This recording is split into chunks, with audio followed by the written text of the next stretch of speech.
going to turn you down for a few seconds here.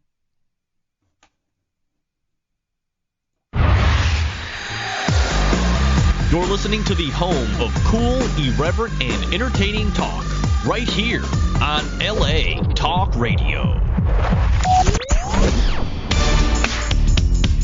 You're listening to The Art of Love with your host, Lucia, right here on LA Talk Radio.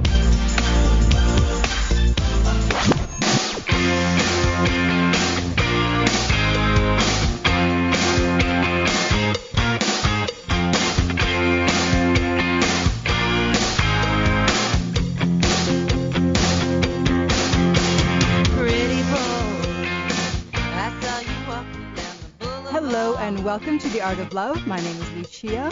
I'm your host and a dating and relationship expert. And I'm here to entertain, educate, and enlighten you about love, dating, and relationships. Take your live calls, answer your emails, and speak to authors of books which I find interesting. And today I have a repeat guest. I first had him on my show way back in 2008 when I had only been doing the show for a few months.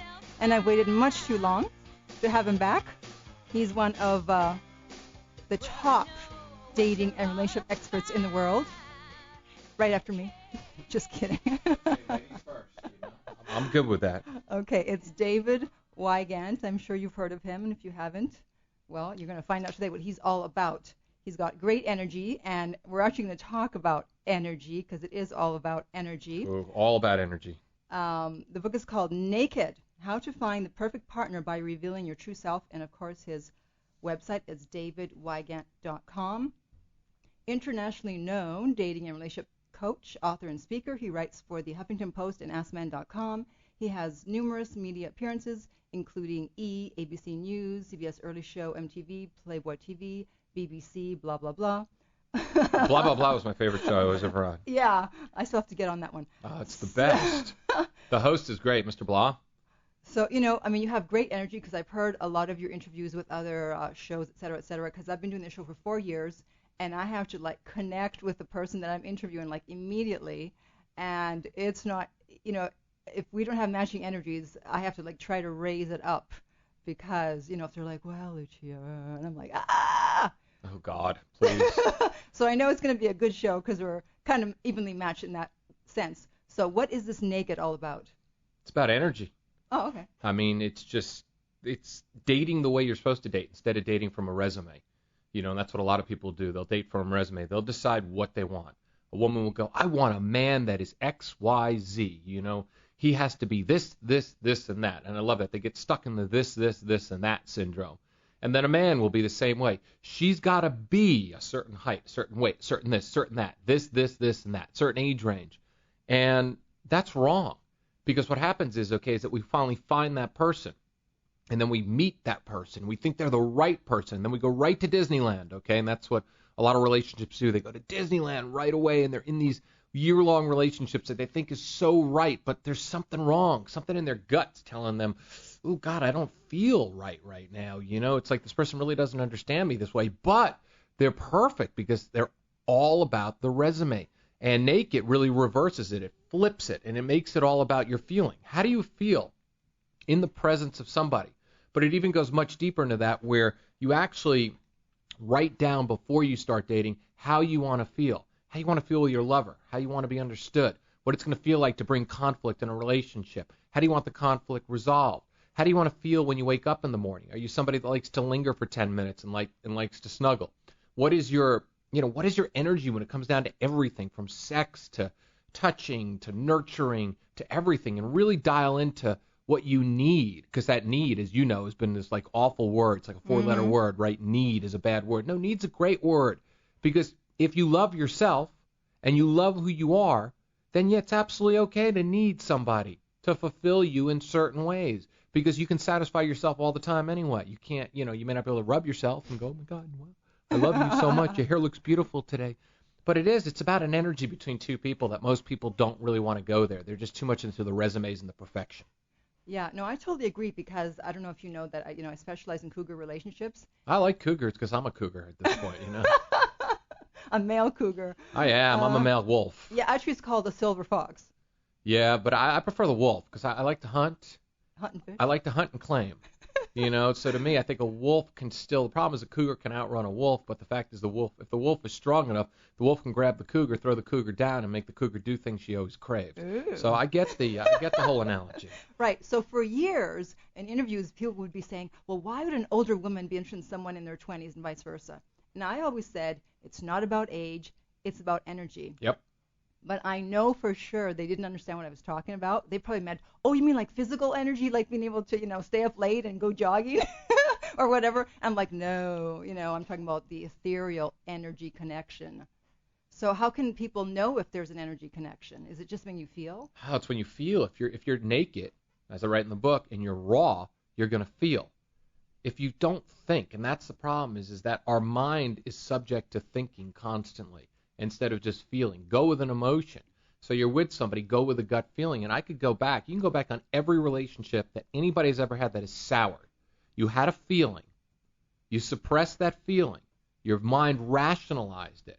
Oh, it's like she's really going to understand me. It's like I'm just going to help. I'm just going to get her to, oh, he's really going to change. I know he's going to change. Oh, he's just going to understand me. It's like there's a moment in every relationship. I call it like, the jump the shark moment, literally when Fonzie basically jumped over the sharks in the middle of the ocean. Okay. And that was when the show was over. Every relationship has that. But the problem is that since we were children, our energy has been suppressed. We have stopped. If you look at a child when they're first born, they're all about energy. Okay. Mm-hmm. They're just an energetic being that is alive, that just feels, right? Then all of a sudden they start to work within the realm of societal rules. Okay. And they stop, their parents suppress their feelings. No, don't do this. Don't trust strangers. Don't do this. Don't trust your instincts. Don't do this. Cross this. Do that. Do that. And that's the problem that we do. And we get to a point in a relationship where we actually have this gut instinct that comes to us. And it's usually an instinct that just is so strong, but we just don't go with it. And then we get in our heads and we talk to our friends and go, oh, it's just like, he'd be so great if he only would do this. And then your friend will tell you, based on her conditioning or his conditioning, you can't have everything. You just got to accept that. All right, I'm just going to accept sex twice a week even though I want it every day. You're right. I just got to accept it. And we need to stop doing that. We need to, if all of us felt every single day, we'd never run out of people to talk to. If we went to whole pickup, okay, and we started flirting with somebody, and it went on feeling. We trusted our own feeling. We saw them that night. We invited them over for dinner. We made them dinner because that was the feeling you had. If we actually acted on it instead of playing the games that we play, people wouldn't have bad relationships anymore. They would just go with what comes naturally, the heart. Okay, but sometimes it seems that what comes naturally is counterintuitive to what works, meaning, okay, if you meet someone and after one date you're like, wow, I could see myself being with this person for the rest of my life. You can't just say that to them. No, because that's fantasy right there. You can't ever see yourself being with someone for the rest of your life. That's where fantasy comes in. That's where an illusion comes in. If you say that, you give all your power away in a relationship. How can you possibly evaluate what's going on? How can you possibly get in touch with your feelings? That's just the romance side of it. That's the Disney, the Disneyland side, or the romantic comedy side of it. Of course, we all feel that way when we first meet somebody new and we think, wow, this person I could be with this person. How can you be with someone for the rest of your life when you haven't ever been with any of the other people for the rest of your life? So you need to get that out of your head, because that illusion of the rest of your life is ridiculous. How about thinking to yourself, I could be with this person another day and be 100% present with this person right now and learn then more and go with all the feelings that I feel in the moment. Never lose the moment. When we go into fantasy mode, we lose the moment, we lose the relationship. Well, then how do you know when it's appropriate to express the feelings you're having? Just express it right there. God, I had an amazing day. You're absolutely an amazing person. I can't wait to see you again. What's wrong with that? Boy, I could see hanging out with you again. Wow, there's so many things that we have in common. Can't wait to do them. How about just saying that? You never dump or vomit on somebody. I could see spending the rest of my life with you. We just spent 2 hours together, and I can see spending my... Men do that a lot. So do women. Yeah, they all do. It's just ridiculous. How about just taking the moment and building on that one moment and getting to know them and feeling them and enjoying it and really getting in touch with what's going on? But I think it's because everyone's on this eternal quest for the soulmate, and everyone's wondering, are you the one? Are you the one? Are you the one? Please, soulmates are bullshit. There's you know how many ones there are? There's just so many ones out there in the world. That's why one is a solitary number. You can put it in front of anything. put it in front of a 7, an 8. 1 looks good with any combination, okay? You can put 3 threes together and throw a 1 in there, and it looks good. 3, 1, 3, 3. You know, there is no one person for you, because if you think there's one person for you and they don't live in Los Angeles, okay, and they live in Seattle, you better go move. It's ridiculous. It's Right. about soul energetic connections that people share. That's when you find love that's real and love that lasts. That's when you look at couples that have been together 12, 13, 14 years. It's because they took it day by day. They understood one another, and they built up a foundation that wasn't based on this soulmate crap. Oh, my soulmate. Okay, so what about chemistry? What part does that play in all this? You know, chemistry is just the to me, it's energy. It's chemistry is dangerous. You know, it's Why? like, because it is, you can have a chemical reaction with somebody and it can feel fantastic. But if you're not energetically aligned with them, you absolutely have no right to be with them. So you can be with somebody that you have this great chemistry. You guys have long conversations. You have great sex, okay? But yet they don't understand you on a much deeper level. Chemistry then will basically go, but we have such great chemistry together. We have such great chemistry. You got to have chemistry and energy. Mm-hmm. You got to understand one another. You got to succumb to one another. You have to go and let go. You got to drop the ego. You got to drop the fantasy, and you got to allow the feelings to fester and to happen and to really listen to somebody. And What do you mean you have to really understand the other person? What does that mean? you got to understand yourself first, okay? You got to first off know, okay, what is your love language, okay? What do you like? What satisfies you in a relationship, you know? What makes you feel great with somebody? You know, are you somebody that needs a lot of affection? Are you somebody that likes to spend a lot of time with somebody? Do you like it when somebody does things for you? You have to understand, okay, what you need in a relationship. Secondly, when you go through that process, you got to be able to verbalize it to somebody, and that person has to be just like you, because the definition of love is that we all love the way we need to be loved. So what we do is we show somebody, hey, I'm going to love you the way I need to be loved, and I'm going to show you all these great things, so then you're going to do them back on me. But the problem is that person is loving you the way they need to be loved. So, of course, everything kind of starts malfunctioning. So what happens next is that you really need to understand that in order to let go, you got to love them the way they need to be loved and love the way that you love. And that's where people have that trouble. That's where that switch. That's where they don't do it. You know, and that's where we've all been in relationships where it's like, the Mexican standoff, okay, basically, you on one side of the thing, it's like, it's basically the Mexican-American War. It's every war that we've ever had. It's based on, frustrations because the person doesn't understand you and doesn't choose not to do it. That's where the energy comes in. How much are you willing to let go of your BS, okay, and really love somebody and listen to them and just think to themselves, how would I feel if I was in their shoes? Now, how can I love them being in their shoes right now? And that's where we have that issue, because we're caught in that fantasy. Because everyone's trying to get their own needs met first. Yeah, well, yeah. And the fact is most people don't even know how to explain their needs because they're not even in touch with themselves enough. It's like you ask anybody in the world, and this is my favorite thing in the world. Everybody thinks they're a good lover. Please.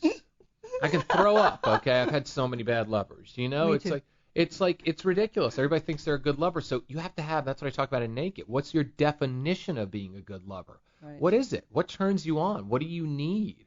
Because one person can do something. And how do you express it to somebody? Because that's also another thing, okay? I think every single person is desiring to be with their best lover ever. So you got to unlock it. Every single woman basically succumbs to a man because they think the man's going to unlock that secret that's been hiding inside for so long, that sexual code that she's been wanting to let out. So, the man's got to understand how to bring that out. If your energy's not aligned, he ain't going to bring it out. He's not going to understand you. And that's why there's so many mismatches nowadays. The poor woman is with the guy that wants to he's a sex addict.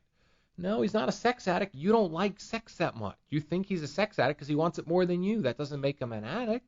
It's just he's with somebody, he's got a higher sex drive than you. You shouldn't be with him. You're going to frustrate one another. Right. Okay, so changing gear here. What about total honesty? Do you believe in total honesty when dating? I'm getting there. That's so funny because that's what we're going to do on the blog for the month of May is just total honesty. I'm tired of I'm just tired of dancing around. I think we dance around too much. It's like there's nothing more refreshing than looking at someone right in the eyes and telling them exactly how you feel and owning up to your feelings. and women swoon at this all the time. You've gone out with a guy 3 times on 3 different dates. He's been really amazing. And I tell every woman this at my seminars. I said, the man looks at you and says, you are unreal. I just want to eat you up inside and out, okay? Every woman's like saying, that's what they all say. Like, wow, I want that. I want to hear it, right? It's like, damn, give it to me, It's like, I'm just going to take you home. I'm going to throw you down on the bed, and I'm going to do whatever I want to you because I understand what you need. And a woman's like, please take me, And it's like, there's honesty. But many people want to say things like that on that type of level, whether it's sexual or emotional. Yeah. They don't. They dance with it. They go, you're really pretty. I really, I'd like to kiss you. Do you want to kiss me? I mean, we churn our wheels instead of saying what we feel because we're looking for validation constantly instead of just saying, screw it, I don't care. I can walk up to a total stranger and go, you're hot. I don't know who you are. You got incredible energy. You got beautiful eyes. That's all I wanted to tell you. And I've done that as an experiment when I coach men. And those women will stand there in that ground like an earthquake hit them, man. They don't know what to do. And I walk away with the guys, and I go turn around. She's standing there with her eyes and her mouth open because she wants more of that. She doesn't know what happened because it was authentic and real. Being authentic and real is amazing. So, yeah, be honest. Otherwise, you're just going to have another bad relationship. I can guarantee it. But do you think people, they don't do that like you just said, on the 3rd date, I want to take you home, blah, blah, blah, because of fear of rejection? Totally. Who cares about rejection? That's a made-up term. Rejection. So she didn't feel the same way. Good thing you found out about it. Now you can figure out what to do next. Instead of this, like my favorite thing is, when the women go and they rehash. I call them rehashers and pastors, okay? They basically go and they went out with a man on a date, and they basically say, I don't understand. I did everything right. We had such a great conversation. 2 days later, do you think it was about my uncle when I told him he was in prison, and like I'm working for like the parole board? Does she think, maybe he thinks that I would, I'm not trusted? It's so stupid. It's like, just be honest, It's like. But here's the thing. It's like maybe if you're too honest too soon, because at the beginning, people, maybe they're not sure of their feelings. There may not be necessarily an instant attraction. They may like you, but they want to get to know more. So if all of a sudden you're coming on like, hey, I really like you, it's like, whoa, wait a minute, I'm not there yet. So it's almost like you're not being emotionally mature by trying to speed things along. No, that's all the terminology we have for it. Emotionally mature. How about, hey, I really like you. I want to see you again. What's wrong with saying that? We did it when we were kids. The first time we had a crush, I remember my first crush at summer camp. I kissed her. I told her I really like her. I want to see her again. Guess what we did? I saw her the very next day. We made out on the lawn at summer camp. And I said, I really like you. Let's do this again tomorrow. Okay. That was before we got beaten up. That was before we had relationships that we were disappointed. Oh my God, this person disappointed me. I can't, it's just, we just carry too much crap instead of just letting it out. There's nothing wrong with just letting out honesty.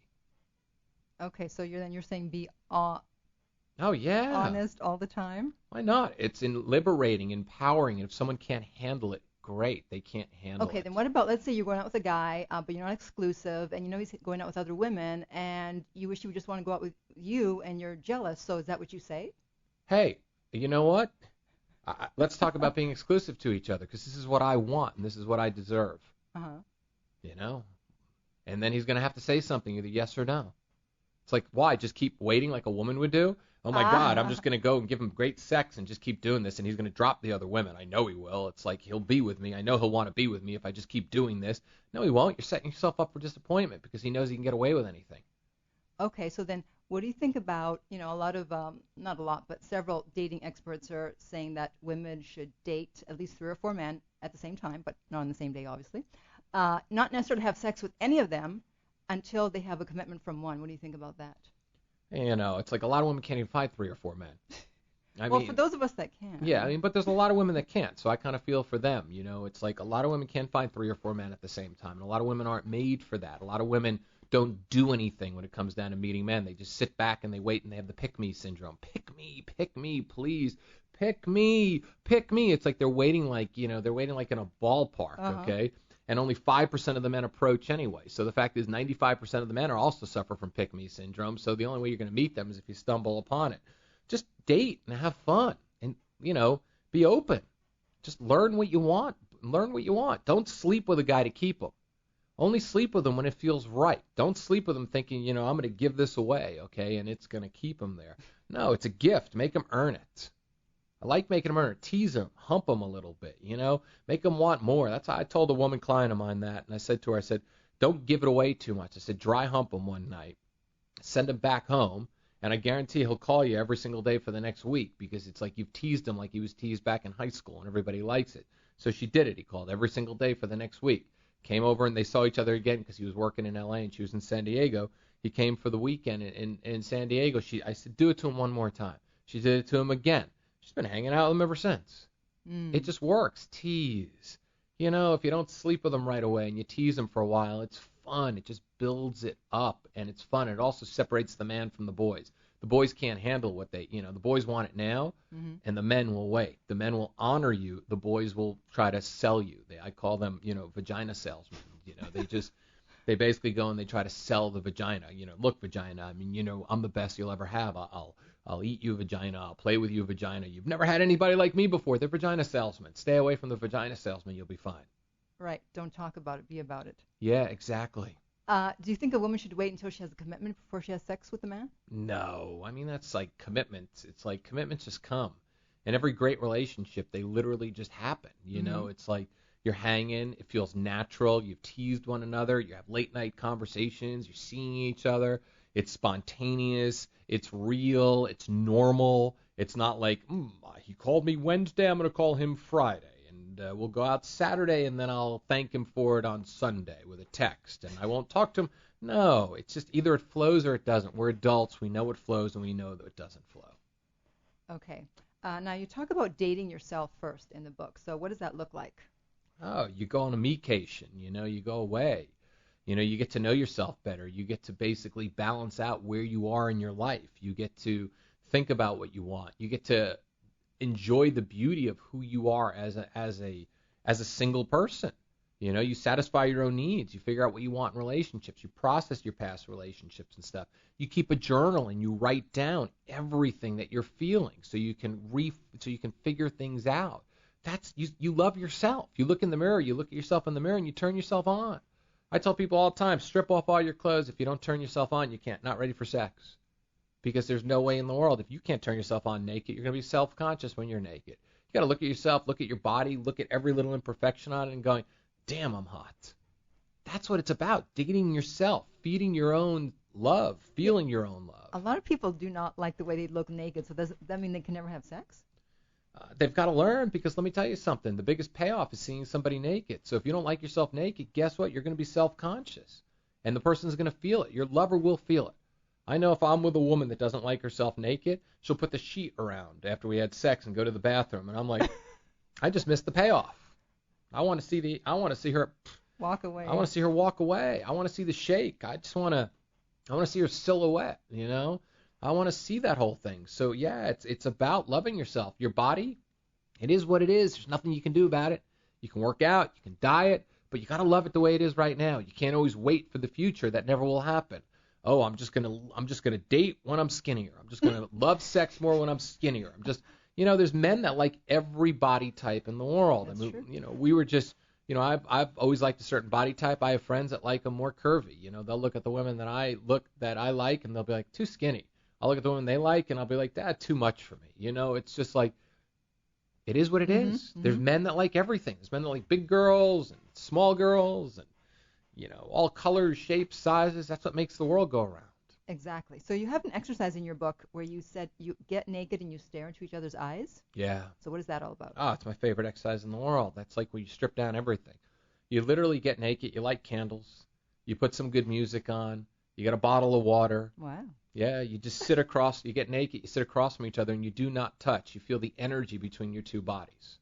And the energy between the two bodies will start to build. It will start to get warm inside. It will start to get, you'll start to get a little toasty all around. If you guys are energetically aligned sexually, you'll look at each other. You'll feel each other. You really will start to feel incredibly turned on. And you just stare and look. And how graphic can we go? Because as graphic as you want. Okay. And you take it the next level, which I didn't put in the book. Okay, which I put. Yeah. What you do then, okay, is you take your lover's hand. Okay, one of them goes first. Take your lover's hand, and you take your lover's hand, and you trace your entire body, and you show your lover exactly how you need to be touched. What turns you on? What feels good? Okay, then If you're a woman, okay, you take your lover's hand, you put a finger inside you, put his finger on top of you put your finger on top of hers, and you move his finger and show him exactly how you want it to be moved. So there's no question where your G-spot is, okay? So he knows the pressure that you need to be pushed on your G-spot. You take your finger and you rub it all over your clit, sideways, around, whatever you like, fast, slow, whatever it might be, and you orgasm basically using his hand, but moving your hand on top of his hand. And then as a man, you do the same exact thing, because then you learn one another's bodies. It's like give to your lover all the mysteries of who you are, and the sex, you'll never get sick of the sex. It's going to be amazing. How many of us are in relationships where it's like, we're so frustrated. If they would only do that. Did you show them? Did you really show them? Because they may not be able to do that for you. They may not be that sexual with you. So this is something, and I've told couples to do it, and I've had clients do it. They all email me back, oh, that was the hottest night I've ever had in my entire life. Because it's like you're literally using your lover to get off and showing them how to do it, and you're not breaking eye contact the entire time. Wow. You're staring at each other the whole time, and it's extremely hot. I learned that in college. Have you done this? Obviously. Oh, yeah. It's the best. And when I can't do it with somebody, I know that I'm not supposed to be with them. Wow. Yeah. I got to try that. Okay, now what about cheating? You said something controversial. You said that you are 100% responsible if someone cheats? Absolutely. That's terrible. Absolutely. You're 100% responsible. You're 100% responsible for everything you do in life. Mm-hmm. You're 100% responsible if somebody cheats. They're cheating Why? because it could be a communication breakdown. It could be egos battling. It could be, a standoff between the two of you. You could have shut down sexually. You could have shut down emotionally. Yeah, I know right now people are listening going, no, but he did this or she did that.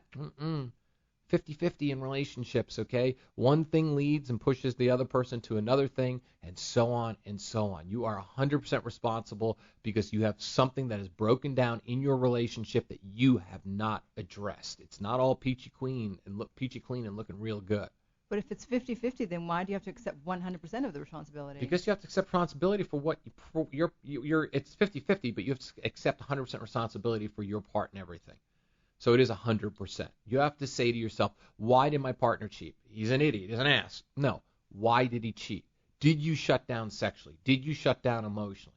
Did you give too much attention to the kids, not enough attention to him? Did you work too much and not do this? Did you, it's like, think.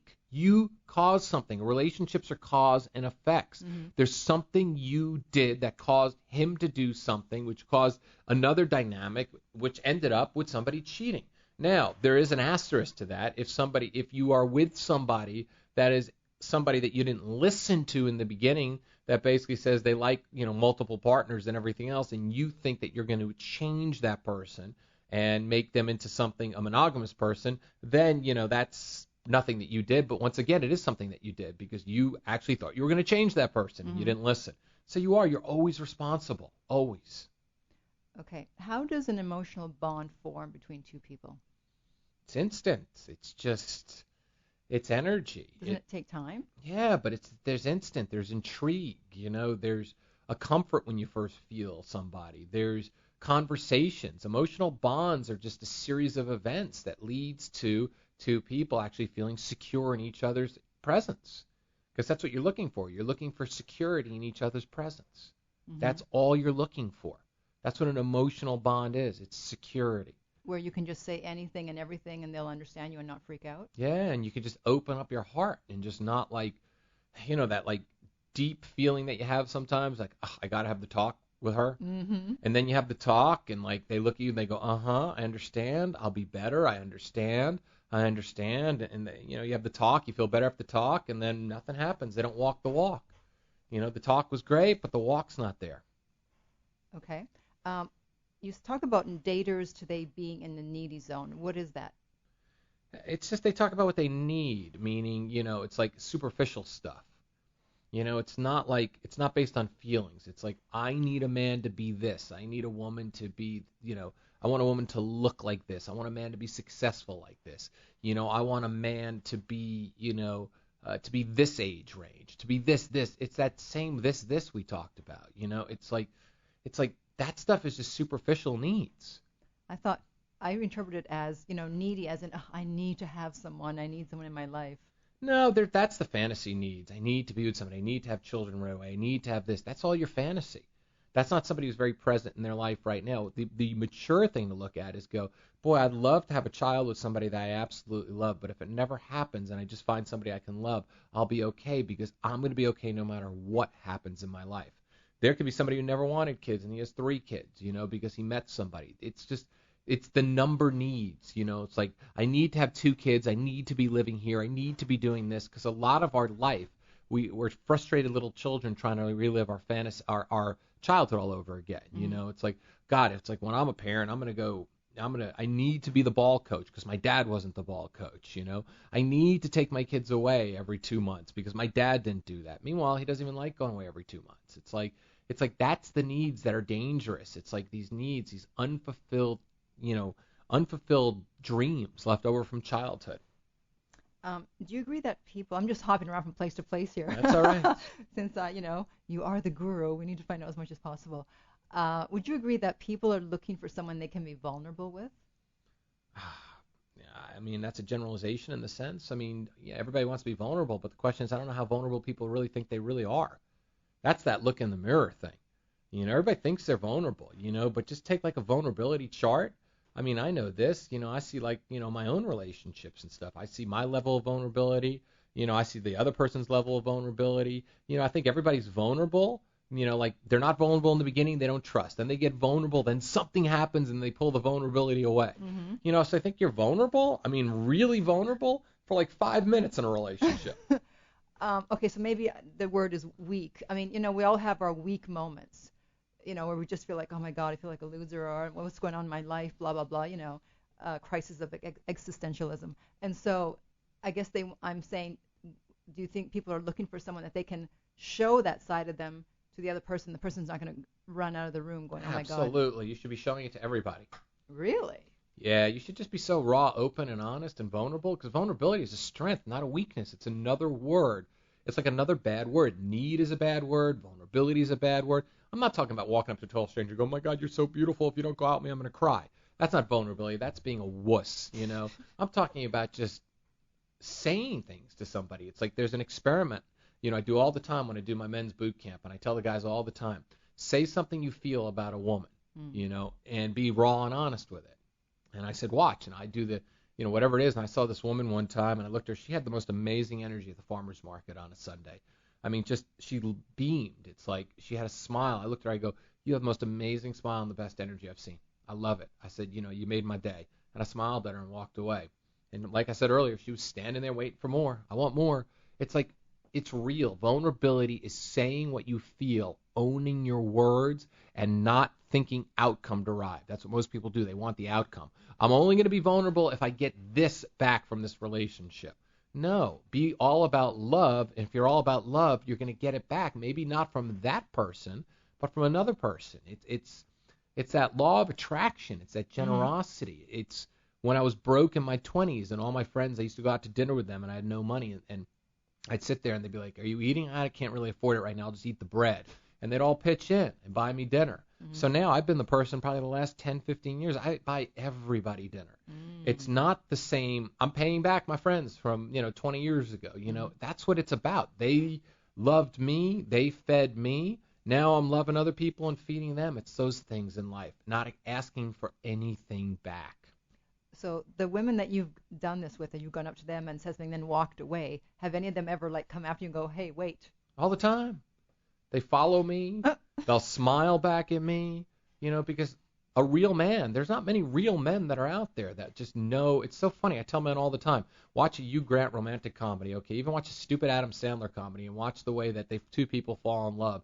It's like, that's what women are looking for, that Hollywood moment. They've been destroyed since birth. Mm-hmm. It's like to walk up to a woman, okay, who I remember one time this woman was sneaking nuts out of the food bins in Whole Foods one night, and I walked up to her, I whispered in her ear, I said, I'm the Whole Foods police, I'm going to arrest you right now. I said, we're going to put you on the scale, and we're going to weigh that nut, okay, and we're going to get that 1 penny out of you. And she laughed hysterically, and we started talking, and of course then, down another aisle, she found me, and she had a cookie. She goes, do you want a piece of this cookie? We could share it right now. I don't think anybody's looking. She loved it. She wanted more. Give me more of this moment. It's like, be ballsy as a man and be open as a woman.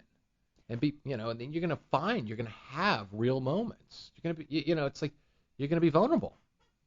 Okay, so you said, what did you say? Be ballsy as a man and be vulnerable as a woman. Yeah. So then, how much, as a woman, how many should they be making moves on guys? Should they be waiting? How should they approach dating? Turn your sexuality on, and That's just it? bring it out. Yeah, just bring that sexuality out. Walk in that room. Really? Yeah, walk in that room like you're the leading woman of your own movie, okay? And all these men are there. You walk in and you look at a guy and you smile at him and say hello if you want, and you own it. You own yourself. You be proud of who you are as a woman.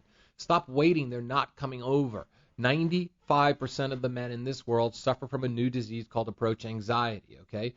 5% of them will approach you. 95% will kick back and do absolutely nothing. So you've got to be open. You got to be like a store. You got to have your arms open, and you got to say, hey, look at me. I'm a hot, sexy woman. I'm going to go talk to you. And don't just do it with one guy, and it doesn't work. Just keep doing it all day long, even when your hair's pulled back, even when you just got back from yoga. You see a man that you're attracted to, don't look at the ground. Don't look at the sky. He's not a bird. He's not a plane up in the sky, and he's not an ant down on the ground. You stare at him, and you make him melt. You look at him and just go, how you doing? You give a smile, you're going to watch him like a little puppy dog come flying after you. It's powerful. If you don't do that, I guarantee you, you are not going to meet a man. You're going to continue waiting. Pick me, pick me, pick me. Let me tell you something. I'm the 5% of the guys out there that can approach. I'm sorry I can't get to all of you, okay? It's really hard. I don't have enough time in the day to do that. So go for what you want. It's a turn on. It's the game of cat and mouse. It's like a sexy woman in my presence, okay, that smiles at me and looks me up and down. Oh, game on. It feels great as a man. Make a man feel great, wanted, and desired, and you'll keep him forever and ever because we're just cavemen anyway. How do you make him feel wanted and desired? By telling him or showing him? Everything. Show him, tell him, make him feel like a man. If you're a successful woman and, you make money, you don't need a guy to pay your bills, you can still make him feel wanted sexually, emotionally, every way, shape, or form. A lot of women don't get that. They either go into corporate mode or mommy mode or any of those modes. They don't know how to make a man feel like a man. We are just wired the same way. Just because we've had so much external programming and technology and everything else, we're still caveman and cavewoman. I still want to come home. I still want my body to be pumped from a day shooting this, chasing saber-tooths through the jungle, okay? I still want a woman to look at my arms and squeeze them, okay? Or, grab my chest or, give me a big hug and making me feel like a big man, I still, we want that. We're still the same way. And I tell women this all the time. A man's perfect night is this. A man comes home, he smells steak. Oh, my God, it smells so good, steak. You're dressed in lingerie. Whoa, what's the occasion? Steak, lingerie. A woman looks at a man and goes, I couldn't wait for you to come home. All I've been thinking about was the blowjob I want to give you. The man goes, blowjob, lingerie, steak, sensation overload. Oh, my God, can I have them all? Can I have them all, like right now? Can I have them all later? Can I have one now, one later? Sensation. A man feels great, honored. A woman comes home, a man's cooking a steak. He's wearing his steak clothes because she doesn't want to see him in lingerie, and, he's cooking her dinner. And she smells the great dinner, and he looks at her and he says, baby, what's the matter? I don't know. I just feel like you just had like a rough day. Come on, let's go sit down on the couch. Tell me what's going on. And he just listens for half an hour. That's a woman's perfect night. Sex is going to be great for her now. Mm-hmm. So it's like we're wired that way, Just understand the way we're wired and honor the wiring. Okay, so talk a little bit about more. What else can a woman do to make a man feel like a man? Because I think a lot of women today don't know. So besides the scenario what kind of things should she say to him? It's not necessarily. You got to learn his love language. Some guys love words. Some guys love physical touch. Some guys like to be nurtured more. Some guys learn what he wants and do it. We're simple. How do you learn what he wants? Ask. How do you like to be treated? What do you like sexually? Mm-hmm. What do you like? I want to please you.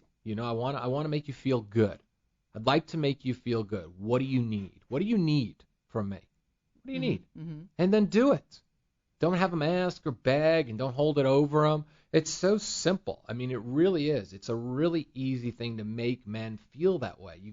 You have 1,000 men in a room, and if a woman, their perfect woman is the one that understands exactly, oh my God, my wife is so cool. She lets me go play golf with the guys on Saturdays. Oh my God, my wife is the best. She's always rubbing my head. Oh my God, my wife is amazing. It's like she dresses up in little, nurse outfits for me. It's like learn what they want. and give it to them. Okay. That's what it's about. Cool. Well, it's been amazing having you here. Thank you for having me. Unfortunately, you have to go, but hopefully you'll come back. Yeah, any day. With or without another book. And again, the book is called Naked, How to Find the Perfect Partner by Revealing Your True Self. And your website is davidwygant.com. And what do you have going on there? Oh, I've got a blog that's constantly being written, but we've got the month of May is all going to be about extreme honesty, feelings, emotions, no hold barred. None of this, no questions or anything, just emotions. It's going to be an emotional dumping month. It's a good month because it's before summer. You want to shed before summer. Shed your emotional baggage and your physical baggage. Great time to meet somebody, so shed it. That's right. Okay. Well, thank you so much, and all the best. Thank you. All right. Take care. So that was the wonderful David Wygant. And before we end here, I want to talk about, continue what I was talking about last week, where I mentioned the wife finding out about my friend having the affair. I'm sure you'd like to find out what happened there. So basically, she gave him an ultimatum. I think I may have mentioned that last week. And she said he had to pick between her and the girlfriend. So he doesn't want to have to pick he doesn't want to have to choose. He would rather be with the girlfriend, but the girlfriend does not want to make a commitment. So now he's trying to work it out in therapy. And he told the wife that he stopped seeing the girlfriend, and he didn't. He's still seeing her. See, so this is totally the opposite of what we've been talking about. Definitely not naked. Definitely not a lot of honesty going on here. And this is what happens. But, this has been troublesome for years. I don't know how long they've been married, 15, 20 years. And it's not something that turns around overnight. That's why you want to start off on the right foot and be as honest and vulnerable as possible. I think we learned that much from the interview today. And then that way you won't get caught up where you're having an affair or your partner is having an affair, because this guy did not feel understood, and his wife rarely wanted to have sex. And so, yeah, I'd have to say, like in this case, the responsibility would be on her. Although everyone wants to say, oh, the guy's a dog, oh, he's cheating, he shouldn't be doing that, he shouldn't be doing that. Well, he's not getting sex at home, he doesn't feel understood, he doesn't want to get a divorce. What is he supposed to do? When you get married, you sign a contract, and basically it's not in the contract, but it's basically you're saying you will be the exclusive provider of sex. And so now you've broken that contract. You no longer are providing what you said you'd be providing. So where are they supposed to get it from? So now they're supposed to, you've broken the contract. You're in breach of contract. What are they supposed to do? Nothing? What? So they're either supposed to get a divorce or live without sex, right? So people don't want to do that. They don't want to get a divorce. They don't want to live without sex. So that's why there's all these people cheating. So I guess what I'm trying to say is you want to avoid getting into that zone in the first place. And this fits perfectly with the interview that we just had with David, because if you're not honest and quote unquote naked from the beginning, then there starts to be all this, subterfuge is the right word, all this lying and cheating and subterfuge, and you wonder what's going on, and you talk to your friends, and one person tells you one thing, one person tells you another, and then you're all confused, and you don't actually talk to the person, your partner that you're interested in, that you should be talking to. There was a series recently on TV. It was called Unfaithful, Stories of Betrayal, True Stories of Betrayal, and it was just amazing that this was about married people. So most of the time, the problem was that there was not enough communication. And people always say, oh, yes, you have to communicate, but I think most people don't really understand even what that means, communication. That means you can talk about anything and everything with your partner. Otherwise, why are you there? Why are you sharing the bed? Why are you with this person? Why are you married? If you can't, you should be able to talk about anything and everything. And so these stories of betrayal, they felt either emotionally alone, they felt somehow abandoned, they felt betrayed, and didn't know how to deal with it, and so they turned to someone else. And like I remember one couple, the story was that they had lost a child, so a young child, and so you would think, well, that would bring them together. But no, apparently, when that happens, something that traumatic, it either brings the couple together or it tears them apart. And I think it's crazy that it would tear them apart, because that means that they're grieving by themselves. Instead of leaning on each other, they're going to their respective corners and grieving alone. And again, why are you married if you're not there to support each other? There would be a lot less cheating if people would just communicate and be honest about what they need.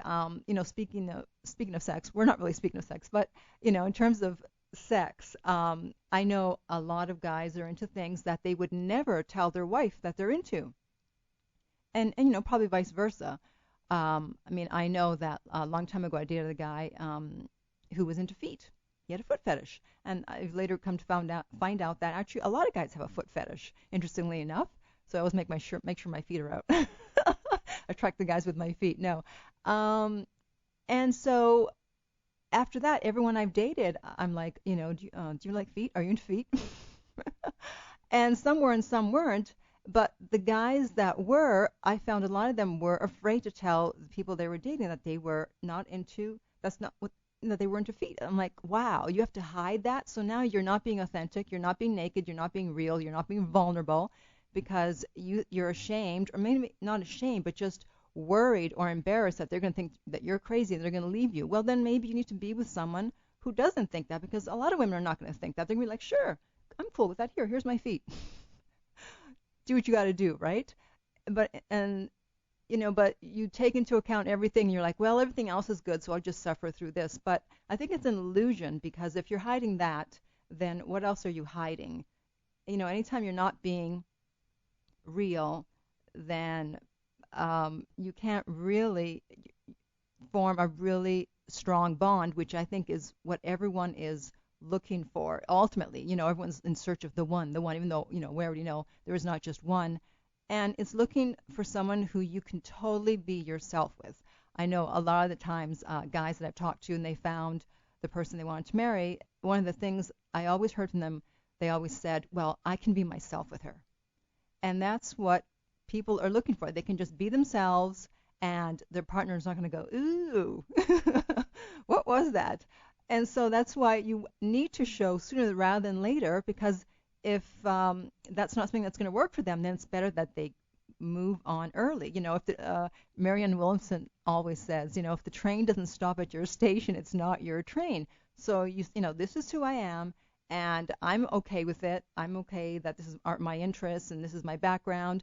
And if you have a problem with that, then okay, then you're not the one, because the person that loves you is not the person that will punish you for your faults, but will love you in spite of your faults. So keep that in mind. If the person loves you, they will accept you, faults and all. And if they don't, then it's not your train. Catch the next train. Okay. So thank you so much for joining me today. Again, the book from David was Naked: How to Find the Perfect Partner by Revealing Your True Self. My book is Lucia's Lessons of Love, and that's at lessonsoflove.net. I have my website, theartoflove.net, where I have the newsletter, the free newsletter that you can sign up for. I have videos that I've done on different topics, latest news, and just all kinds of things going on. So check it out. And I guess that is it. So until next time, remember that love inspires, empowers, uplifts, and enlightens. You're listening to The Art of Love with your host, Lucia, right here on LA Talk Radio.